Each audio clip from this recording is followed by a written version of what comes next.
Growing up, Todrick Hall knew he had talents different from most kids his age. I'm like the worst basketball player in the world, which is so horrible because my dad's a basketball coach and I did play basketball my whole life growing up. But every video that I have from my childhood footage of me playing any sport, I'm like doing ballet down the court. And so my family was like, there's just no hope for this kid when it comes to this. So thank God that he gave me talents in the performing arts field and being creative, because being an athlete in the NBA, NFL, even playing badminton was not in my future, for sure. And his parents weren't the only ones who noticed. This teacher named Pat Carthel, who I thank in every single project or every Broadway show or TV show that I've ever done, she found me and tested me for the Gifted and Talented program. And once they accepted me, she took me to see Fiddler on the Roof and The Sound of Music, and I just started becoming obsessed with it. And I was enrolled in dance classes. Started taking dance at 8 years old, and I danced all the way up until I was in high school. And then I just always knew I wanted to be on Broadway. I didn't know what was going to happen after that. I just was like, if I ever get to grace a Broadway stage, I will be the happiest person alive.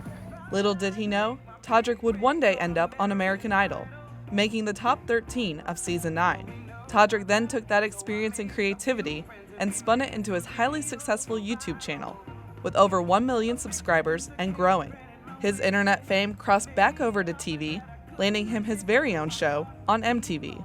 Fans can just expect to get to know me a lot more as an artist, because on my YouTube channel, because I do have a Broadway background, a lot of times the criticism is that people are like, well, I don't really know who Todrick is. I know that he played this character and this character, and he was the Wizard and the Grinch, and then he was a woman in this video and a man in this video, but they don't really get to know who I am as a person and as an artist, and what my goals and aspirations are, or my sense of humor or sense of style. And so that's one cool part about it, but mostly they get to see a group of friends that are really close-knit, and we've become like a family, and we work together every single week.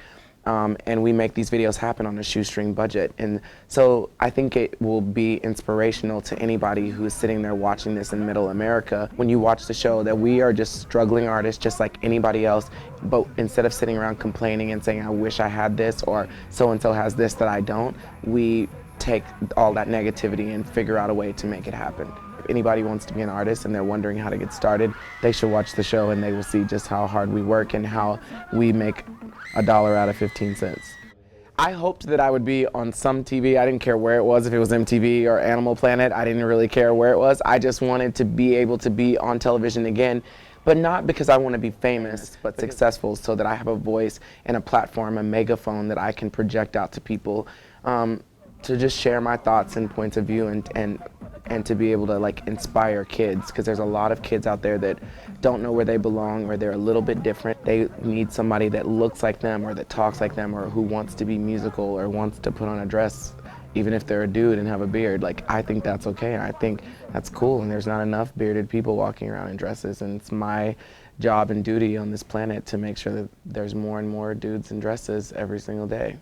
While his time in Murray was short, Todrick definitely experienced our friendliest small-town culture. Everybody's been so super nice, and you just miss that. I grew up in Texas, and in the country of Texas. I didn't grow up in Houston or Dallas or Austin or something. I grew up in Plainview, Texas, where every day you walk outside and you're just completely punched in the face by the smell of cow manure. I just miss the Southern hospitality, and I miss being in the South. So I was really, really excited to be here today and get to meet everyone.